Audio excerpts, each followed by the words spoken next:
L'agriculture française devenue depuis plusieurs décennies une affaire européenne soutenue par la PAC, la politique agricole commune, dont le budget pourrait bien baisser dans les années à venir. Le sujet est au cœur du sommet européen réuni en ce moment à Bruxelles, puisque les 27 discutent du prochain budget global de l'Union, budget amputé de plusieurs milliards d'euros depuis le Brexit et la sortie du Royaume-Uni.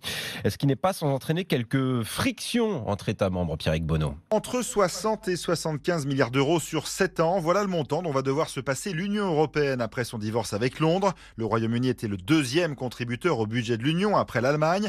Alors sans les Britanniques, deux possibilités. La première, augmenter la participation de chacun des pays membres.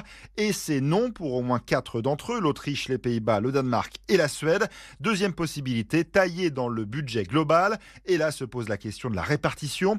Tous les pays européens avancent leurs propres priorités, sachant que 60% environ du budget est aujourd'hui consacré à la politique de cohésion et à l'agriculture à travers la PAC, la politique agricole commune qui pourrait subir un coup de rabot aux grandes dames des agriculteurs français et espagnols qui sont déjà dans la rue depuis plusieurs semaines.